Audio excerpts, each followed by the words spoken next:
Broderick, the CEO and founder of Ignite EDU, where it's our vision that every student can learn, build, and strengthen their mental health foundation along their educational journey.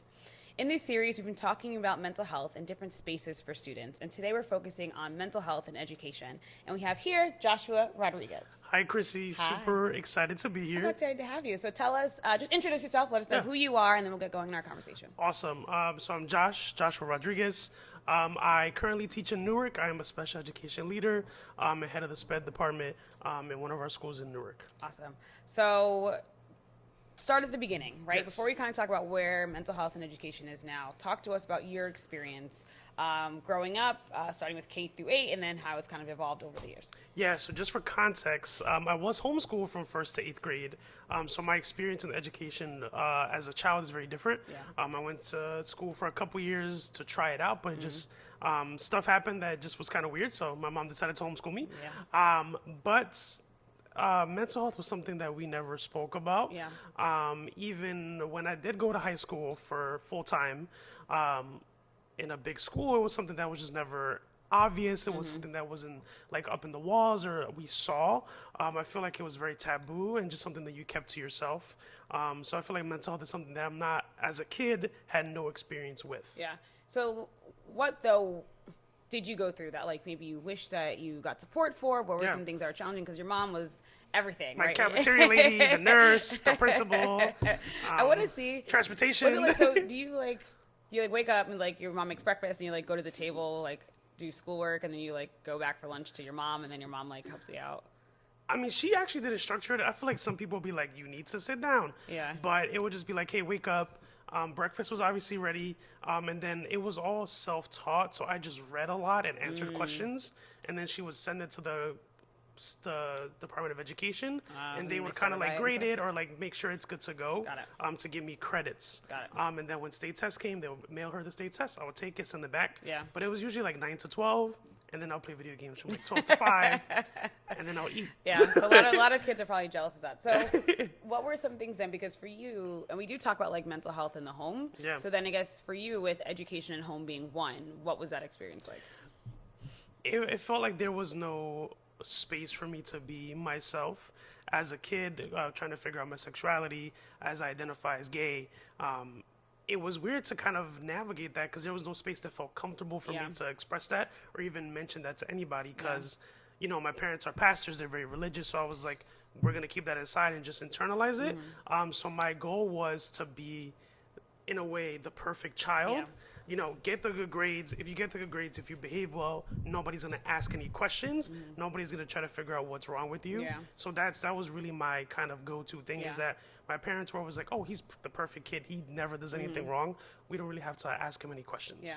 So if you think back though, like, so what were your challenges in terms of like, were you trying to have an outlet? Did you like journal? Did you write? Like, how did you cope with the stuff that you were going through? Really, the internet was like the biggest thing that kind of helped me to figure out who I was because I feel like sometimes kids, you know, you see a teacher who may be gay and you can ask a question, or you can see somebody in your family who's like that and you can ask a question. Yeah. Where for me, there wasn't that. So everything was like research. Like, is this okay? Is there more people like me? Yeah. Is there chat rooms that I can, you know, kind of go into as a 15-year-old now, or even when I was homeschooled as a, you know, 13-year-old with other kids who I can meet with. And the only experience I remember where like I had kind of that outlet was when I was in 8th grade. My mom took a job in a Christian homeschool school. So it was like a school where other kids were homeschooled. And we just So it was school. it was school. But everybody was homeschooled and we just went to a building to kind of congregate and I guess fellowship in a way. So that's where I was like, oh, there's people who are definitely acting the same way I'm thinking about or talking about things I thought about. So I realized that there was other people like me. And what's interesting is for me, in Catholic school, it's kind of also, I felt like similar in terms of like everything's kind of religion based, right? So even when you think of like mental health and education, it can look very different in public school versus like charter school versus private school versus like Catholic school, right? And then how that then shapes your development, because you spend so much time in school, right? Especially as kids, like you spend so much time there, so you do look for a lot of guidance from the education system. So then you went to public school in the Bronx, the Bronx of high school. So what was that like? So it's actually interesting. So my mom wanted me to go to obviously a good school like any other parent. So she enrolled me in a charter school at first, my freshman year, and I just could not handle it. And I remember that first day I cried, and I was like 14. But like in what way? Like what? It just felt overwhelming. There was so many kids. There was so many people. Yeah. I remember there was a food fight, and I was like, "This isn't for me." And she was like, and so I cried. My mom was like, "Okay, we're gonna take you out." Yeah. And my best friend, who was just a friend from church, Yeah. he was like, "Hey, come to my school by my house." And it was what was considered one of the worst schools in the Bronx at the time. Like metal detectors, cops everywhere. Yeah. It was very, very dangerous for a kid to even be there. And she was like, "You want to go there?" I was like, "I know a friend is there, so I feel more comfortable." And that's where I went. Yeah. So the first year I didn't speak. Like I didn't talk to anybody. Yeah. You know, I was considered his sidekick because when I think about it, the relationship was toxic because he would be like, "Hey, this is my sidekick. He doesn't talk. He does what I want." And I was so shy. Yeah, it was like I was like, wow, this friendship was someone who wanted to manipulate me. Yeah. But because I was so shy, Yeah. I didn't know social cues or anything like that. I just wanted to be liked by somebody Yeah. because I was homeschooled. So I was Yeah. like, I'll do whatever he wants.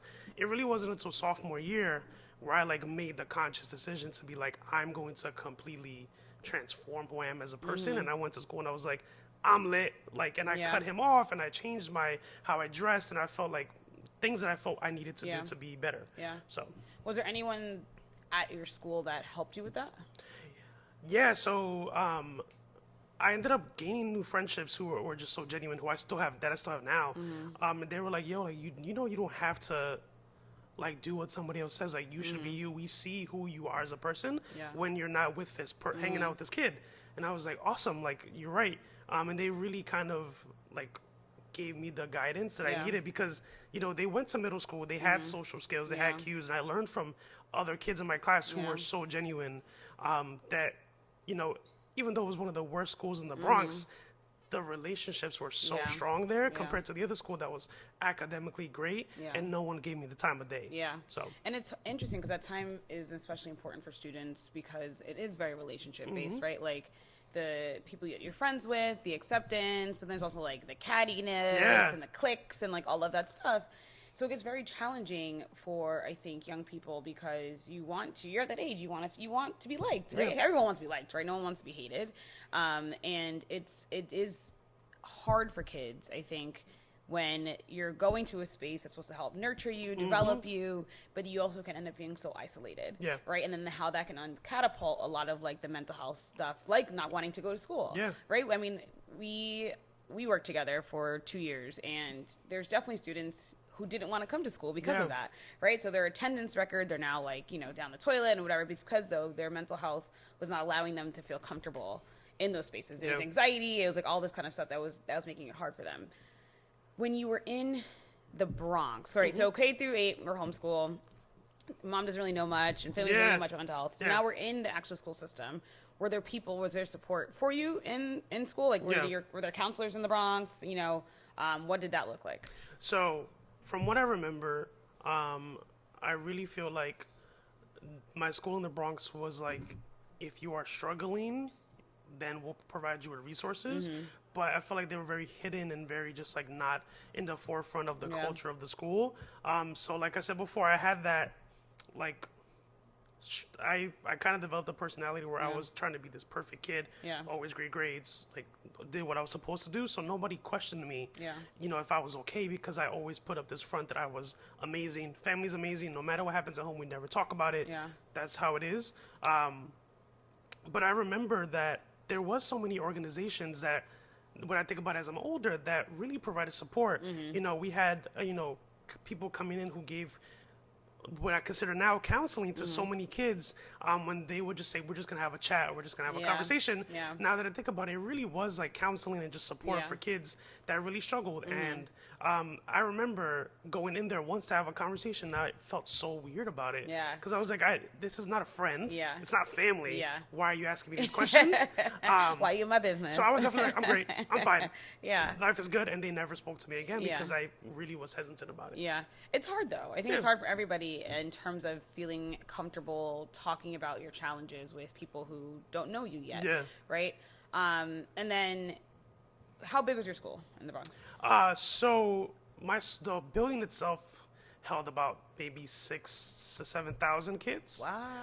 But because the building itself in the past was so horrible and there was so much violence and gang activity, they split every floor into one school. So we had 7 schools in the building. Okay. So There were 7 floors? yeah. It's a big school. Yeah, it was like, I would say maybe six. That's a whole apartment building. 5 to 6 floors. It was ginormous. It was a huge campus, right? So we had like 4 high schools, 2 middle schools. In one building? In one building. I can't conceptualize what that looks Yeah, like. so my school was half of the second floor, all of the third floor. Okay. And then we had other schools that had different things. And I think to engage students, each school was like, had a theme. So like my school was all about, college readiness and, being ready, all that stuff. And then other schools were based on art and theater and media, music. There was a medical school, so there was a bunch of things. Yeah. And then was there enough of the supportive staff, do you think, per Absolutely student? not. I think, to be in a community, for those who know about the Bronx or don't, in Grand Concourse, which is one of the most packed areas in the Bronx, and to see the amount of kids, everybody had a struggle. There were so many kids who were homeless, so many kids who had issues with families, and we only had like 4 staff members who can support a building of 5,000. Maybe 10 people was the max, but that's still not enough. Yeah. The students fall through the cracks. Exactly. Right? And then how that can catapult all these other issues that are like happening for them, right? Because I'm trying to get support, maybe I'm trying to seek support, and either the staff members are overworked, they're burnt out. So when I used to work at Rutgers, that reminds me too, is like, so Rutgers, 40,000 students, and we would have students that like want to get support for their mental health, but there wasn't enough counselors. So it takes weeks to get an appointment, or they get an appointment, and then they're like, okay, we'll see you back in like 3-4 weeks, and they're like, what the heck? Like, I need something more frequently because I'm telling you that I'm like really struggling. So it's definitely hard, I think, with staffing as well. Was it different at least when you get to college? Because I know your college was a relatively small liberal school. Yeah. So, and just to go back super quick to a comment you said, the retention at our high school was a problem because of that, like teacher-wise. Oh, okay. As a student, we'd be like, let's see who didn't make it till next year. Like which teachers they switched over because people were so tired and burnt out. Yeah. In college, it was very different. Fortunately, my parents were like, we are going to make sure we support you as much as possible to get into college, no matter what, and we were blessed to be able to do that. So I went to a private school that was very small. We had maybe 3,000-4,000 undergrad. Yeah. And that's where I first had my first experience with therapy. As, I was still considering myself a kid. I was 18, and college was so overwhelming. I realized that I was still trying to understand social skills, and I didn't understand why certain people were doing certain things, or why certain friends left my life randomly, and it was like so overpowering and overwhelming that I was like, I need to talk to somebody. And that was my first experience with like real, from what I saw in the movies as a kid, it was like real therapy. Somebody was sitting in front of me, she was in a beautiful couch, I was on a couch laying down somewhere, and that was where we talked, and I learned so much about that. And that's why I decided to eventually switch my major to clinical psych, because I was like, yo, this is such an area that no one taught me about, and I loved it. And was it still for you becoming more comfortable with like your sexuality and your identity? Was that through high school, through college? It was all throughout. I didn't come out until my senior year of college, so I dealt with that. I still hid it. I acted like I was this like super straight guy for most of my whole college career until senior year, where I decided to finally feel comfortable about it. And that therapy was super important because I remember the therapist like probed. She was like, I know there's something there. You don't want to talk about it. Eventually we will. And it took time for me to sit down and be like, okay, I need to accept this because I fought it for so many years. So then what do you wish you would have maybe had in your schools that would have helped you maybe feel more comfortable? Because I think with within the LGBTQIA plus population and mental health, like there's very high statistics in terms of like depression, anxiety, suicide. So what do you think would help students in that space in terms of like what can be going on within the education system? I wish I would have saw somebody that I could relate with, So, in the school that we worked at together, I remember you put a poster that was like, "This is a safe space for LGBTQ students," and I passed that every time, and I was like, "Damn, I wish I had that," because my school didn't foster a culture, or at least I felt didn't foster a culture where coming out was a safe thing there. Yeah. Like, you know, I saw how kids in my school who were gay got bullied in ways that no other kid got bullied, and it was so scary. You know, kids got beat up for being gay in my school at a time. It was what, 2008. Yeah. It still wasn't like It wasn't that- yeah. like it wasn't. I would say mainstream, Yeah. but it wasn't as comfortable as it 10 is years now. ago. I mean, 12 years ago, yeah. Yeah. So it was like, I didn't feel safe, and I wish Yeah. I had people who were like, or just put posters or something, or somebody that felt like I could relate to. Yeah. You know. Yeah. Now as an educator, and I'm working on that too. Now my next step as an educator has been like, I want to be that person for somebody else, because I was scared to be that type of educator. That's a Yeah. lot of power. It is. Or just like a lot of pressure. Yeah. Not power, but pressure Yeah. to be out and proud in a classroom. So I Right. was like, that's the next step I want to Yeah. take. Kids can get mean. Kids could get, They could get very mean. And you're like, hey, don't say that. So then talk to us about then that transition for you in terms of wanting to become an educator, and then in particular why you wanted to work with students in special education, because within mental health in schools there tends to be this co-occurrence of students in special ed and also receiving mental health support Yeah. and services. Yeah, so, excuse me. It's actually my favorite story to talk about. So, I didn't want to be a teacher ever in my life. It was the one thing that I was like, I will never be a teacher. Because Yeah. my mom did pre-K for a while, and I was like, yo, she's putting in work. I was like, that's not what I want to do. I don't want to work hard. not that hard. And I was like, I would never do it. So, my junior year of college, my math teacher from high school messaged me, and she was like, I think you would love this opportunity. Do it. And she told me to apply for this summer camp in upstate New York in Lake George for kids with either disabilities or chronic illnesses. You know, kids who were kind of in their last weeks Yeah. of life. And I was like, oh my God, like I want to do it. I got in, and it was a full summer position. So Yeah. I lived in Lake George from, you know, almost from May till August. That was Yeah. a long time in Lake George, and it completely changed my life. I worked with 11, 12-year-olds in the Wolf Cabin who had things from, you know, spina bifida to cancer, who had Yeah. the amputees, and to see us create a space of joy for kids like Yeah. that, you know, kids who have never been in the pool before, we were able to do that. Yeah. Kids who, you know, had no limbs left, we put them on a zip line, you know, hundreds of feet or 50 feet in the air, and they did a Right. zip line. Like, things like that, it completely changed my perspective, and I was like, oh, I want to work with this population, but Yeah. I don't know how yet. Yeah. And then another teacher of mine who was Teach for America was like, hey, I think you should join. I think you'd be a great teacher. I was like, I would never do it, but I'm going to apply. So I applied, and I got in, and after that, I was like, I will only do it if I'm a special educator. Yeah. And they were like, awesome. And I was like, I also will do it if you put me anywhere except for the Bronx. I was like, I didn't want to be in New York. I was like, I didn't want to be. You want like more exposure? I wanted to be That's fair. in Hawaii or California. I was like, I want to change my, you know, Yeah. experience, be 21 years old. And they were like, we're placing you not only in the Bronx, we're going to place you in 2 blocks away from your high school, Yeah. in the middle school your mom went to.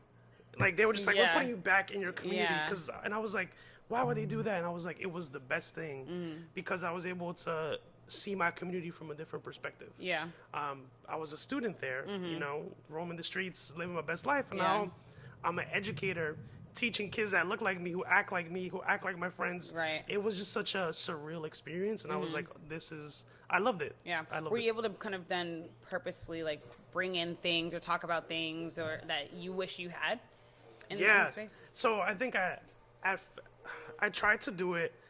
At that time, I was still nervous to be an educator who was openly gay. Yeah. So I would try to like be that person without exposing myself at the time because I Yeah. was scared. So I'd be like, yo, if you need that space, I'm here. And kids, I felt like I was so genuine and just cared for kids so much Yeah. that kids would tell me everything. Yeah. Like I had kids come out to me and they would be like, yo, they would call me dad. We just had a space Yeah. where every lunchtime I would forget my lunchtime. We would eat together. Yeah. We would, play games together. We would talk about life. And kids were like, yo, we haven't had that in so long. Yeah. And, those kids, I fell in love with the kids. We fell in love. Like, it was just amazing to be there. And that connection's important, was so especially for strong. kids during that time, Yeah. of being able to provide that like intentional space. So what do you see now, right? In the work that you do from teaching and then also being in leadership or being a leader, what do you see now in terms of the challenges, mental health challenges that students face? Yeah, I'm seeing like so much anxiety, which I don't remember kids our age talking about it as much as they do now. You know, I feel like it was so taboo. And kids acknowledge that, and I see a lot of anxiety, a lot of depression. Yeah. I see a lot of, unfortunately, self-esteem issues with girls. Eating disorders with girls. I've seen that a lot, especially I saw that a lot in the Bronx. As a collective, they would join and, you know, kind of have that together, and it was very hard to break that cycle. Yeah. Boys, I see a lot of work with toxic masculinity. They're trying to, they want to be great, Yeah. but then the, you know, families and older men in their life are telling them, you know, you have to be a certain way, and they're like, yo, I just want to read and watch TV and be a kid. Exactly. And it's so hard for them to kind of balance that. Yeah. So I'm seeing a lot of that, and then there's a lot of trauma. Then you see those big buckets of trauma that it's heartbreaking to see that, you know, a 12-year-old has experienced more than we have experienced in our lifetime. Yeah. And it's, you know, a lot of things that we see we have to work on for them to be successful in the classroom. And it's that awareness is important, right? Yes. That we can't, because to hold them accountable and make sure that they can get work done and still perform academically, but how do we make sure that we are first attending to their mental health needs, right? Because you can't, adding more academic pressures isn't helpful, no, not at all. Right? It's, if anything, is counterproductive for what you're trying to get done. And as students are developing, especially within like that, you know, middle school age where they're trying to figure themselves out, not helping them understand their mental health can be detrimental, right? Like I think it can be very challenging for them as they're trying to understand who they are, but then we're not intentionally providing them with that, you know, knowledge, skills, resources, etc. Exactly. For all of them, not just for the ones who have IEPs, or the ones who like are outwardly showing that they need like support. How are you making sure that everybody is like more equipped for that? Yeah. Do you see a strong? I mean, we both do, right? But can you talk about the at least the co-occurrence you see with kids with IEPs and also then needing that mental health support? But then how does that show up for them in terms of like which one takes priority and things like that? Yeah, I feel like so many special educators unfortunately don't get enough of that mental health training. Yeah. You know, fortunately, I was blessed to have a psychology major, clinical psych major, so I got that foundation. But I remember in grad school that it was maybe a part of a class or like one class that day that only talked about mental health, and the rest was about academic support and services and things like that. So what I've seen though with kids with IEP specifically is that most of the time the foundation is mental health. Right. And if we can work on that first and then provide academic support on top of that, the kid is going to be so successful. Right. But most of the time we're trying to skip ahead. Let's just give them supplemental support. Let's add another teacher in the room. They'll be fine. Right. And it's like, wait, I mean, I can go up to the kid and provide modifications for days. Right. But if their focus in their mind is their anxiety or what's going on at home or how to cope with things, they're not going to be receptive to what I have to give them. Exactly. And how do we then also make sure it's like integrated into all the fabrics within their educational experience, right? That it's not just you're going to get counseling with the social worker in her office for 30 minutes once a week, boom. You're going to get, you know, pull-out support for your IEP in this classroom twice a week for 45 minutes, boom. Right? Like, but then they're going to spend the next 6 hours, though, not getting any of doesn't support them at all. Yeah. And it feels like it's challenging, right? Like, and I always, you know, applaud the teachers that want to have classrooms that, you know, attend more to that social emotional learning and mental health. But I'm like, and I applaud it, and we can work, but it's going to be so hard when you're doing so much in your room, and then the kids leave, go to the next class, and they're not getting any of that, right? Yep. None of it's being reinforced in any other spaces. So what then should happen? What do you think should be what progress looks like? I really, and I know we've talked about it before, it really starts at the top. Yeah.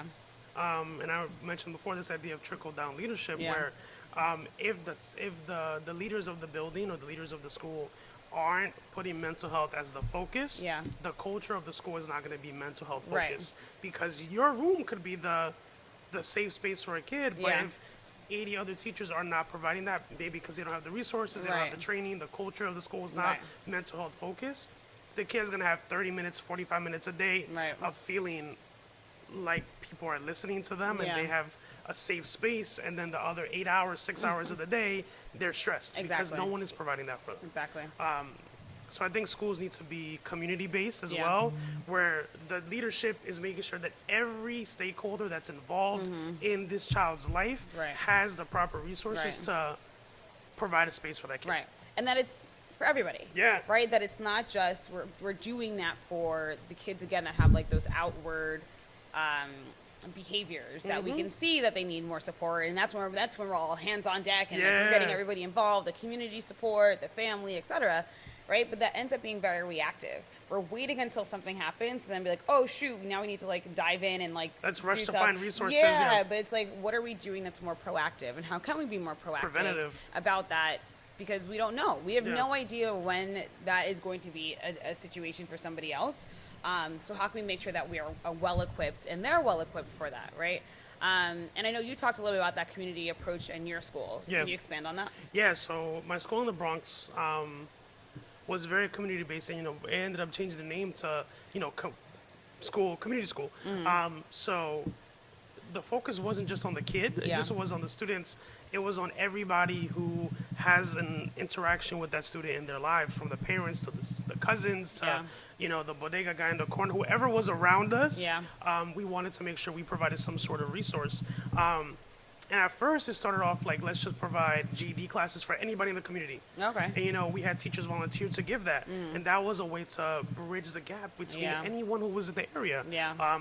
To creating festivals that we interacted with the restaurants in the neighborhood, the local businesses, like things like that, people were like, oh, we know this school isn't just a school. We know the people who are in there helping our kids out. And we know the people in the community. And it created such a partnership.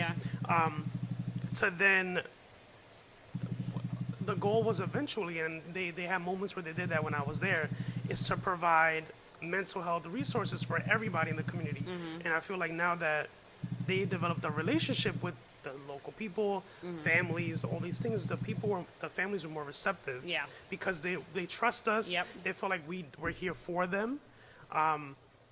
And it provided an opportunity for us to really create some good programs. It wasn't perfect, and it wasn't there yet.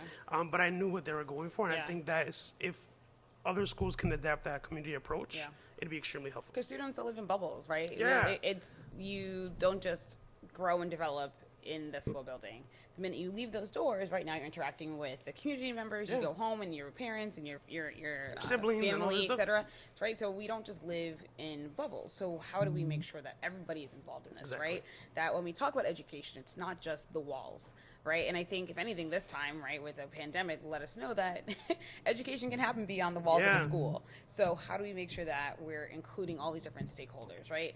And that's what led me to have within my company like that section for the community support or community approach, because if we continue just to have things in silos, it just can take so much longer, right? And it may not be as effective, right? So we can have students running a club, but if the rest of the adults aren't on board, if they go home and they can't talk about it, right? How is this really being effective? So with the community approach, it allows us to work with a select group of teachers, students, and parents, right, driven by the admin, right, because they're like, hey, this is something that we want to make sure is a big focus for our district, for our school. Training them to then go and be agents of change within their separate spaces, right? So teachers are leading professional development and helping out with like lesson plans, right? Students are able to run clubs and organizations on campus. Parents can lead parent nights, but it also allows them to come back together and communicate within each other's spaces, right? So students can give input for teachers, right, on how they can help with their mental health in the classroom, right? And be advocates for themselves. But then also reverse that, students can learn like some of the stuff that teachers are going through and how this is actually very challenging for them, and they want to be able to like work together, right? We can, instead of pointing fingers at each people, maybe we can just come together and have those conversations. And I think sometimes teachers sometimes want to keep this like teacher persona, and I think kids want a little bit of vulnerability and a little bit of a personal touch. And I realized that the moments where kids felt the most loved is when I was Josh. Yeah. Like, I'm still Mr. Rodriguez. There's obviously a level of respect and rapport Right. with your teacher and the student. But when I was just myself and I was able to show them a piece of my life, Right. they felt so comfortable to share a piece Yeah. of theirs. Yeah. And I think that's important. And they understand more, right? Yeah. Students understand a lot. So it's a mixture of, and I think this can go from K through 12, but also in higher ed, right? That we're not just thinking that this is above them and we can't like expose them to X, Y, and Z, right? How are we bringing them into these conversations and letting them know some of the things that we're going through? Yeah. Because the kids also care. Like, they're Yeah. not just like a bunch of like a-holes. We love our teachers. They love their teachers. Like, Exactly. And they do. And, if you are going through something, they will be there for you. Exactly. Right? So looking forward to your department, what are some things that you guys are looking to do in terms of like helping to address the mental health of students? My goal this year is to make sure that the special ed department, which I like to call an exceptional learners department, is mental health focused. And it's not that one is better than the other, one is Yeah. above the other, but that they're equal. The academics and the social emotional mental health aspect is also at the forefront Yeah. for our students. Because we know that's one of the reasons why people say that we want strong data, for our kids academically. We're not getting that because we're not meeting the social emotional needs. So it confuses me why people don't want that to be hand in hand. Right. And that's the goal for our department, is to make Yeah. sure that we have goals for kids that are social emotional, that are aligned with their counseling goals if Right. they have it, that are aligned with their academic goals. Right. And we're collecting strong data to support them in every Right. aspect. Right. And then hopefully being able to take kind of a step further and like how do we also work on like that culture Yes. of the school, right? That it's not just again reserved for like only these students, right? Where it's a start, right? Yeah. But how do we also look at it for every student being able to make a culture receive shift. that culture shift that it's very important for everybody, right? It helps everybody out. So any last thoughts, wonderings, questions as it relates to mental health and education spaces? What do you think are some tools that teachers should use to create that or try to create that culture shift? Sometimes it takes just one person to voice something to create Yeah. a culture shift.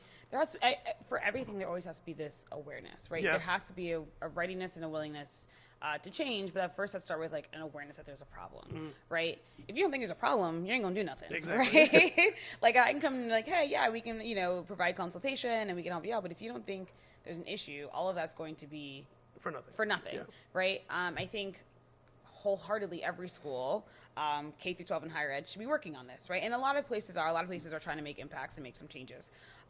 Again, most of them tend to be reactive Yeah. instead of proactive, but there are some shifts that are happening.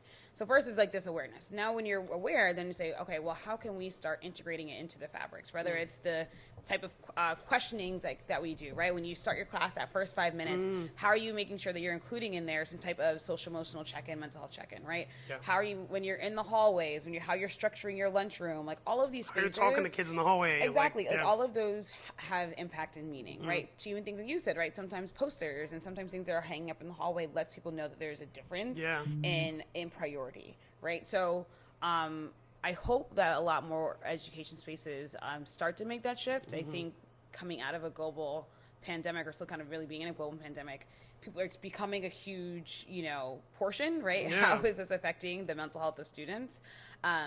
But how do we also keep it going? That it's not just like, okay, when things go back to whatever it's going to thing be, right now, yeah. then we kind of lose that, right? How do we keep this at the forefront, I think, is the important thing. Cool. Yeah. So as we wrap up, I want you to tell us a little bit about your show and things you're looking to do. How can people get engaged, follow along? What do you need? All that fun stuff. Yeah, so one of my very best friends, who was in high school, and those people that I talked about who kind of helped me with that shift, we created a show called J&L, and it really is about our experiences just growing up in the Bronx. We have very different experiences. He wasn't homeschooled. I was. He's Dominican and I'm Puerto Rican, Colombian. The culture just is very different. So we just brought our experiences together with our brotherhood and just create this funny show that hopefully people have related to and find it funny. And we're making a lot of moves. People love it. They seem to. Y'all are funny. They seem to resonate with us. And it just, I think, what makes it better is that I can do it with my best friend. Like we have just been together for so many years. So it's just a natural flow, and the love we have from each other, people can see it. And we're just looking for you or people just to share it and show love and just get the word out there so people can also have some laughter during this time. How do we find you? Where are you at? Yeah, so you can find us on Instagram at J_L show. Once you find us on Instagram, there's a link for Facebook, Twitter, TikTok, all that. YouTube, all the things, all yeah. the great stuff. So, Awesome. Well, thank you so much for you, being Chrissy. here today. It's obviously an important topic, as the premise of my company, right, is how we're integrating mental health within education spaces. So it's a beginning of a conversation, but I am very grateful and thankful for you to be able to provide input and insight from your perspective. Thank you so much. You're welcome. Make sure to grab your copy of the Ultimate Guide to Student Mental Health workbook or enroll in our Student Mental Health online course.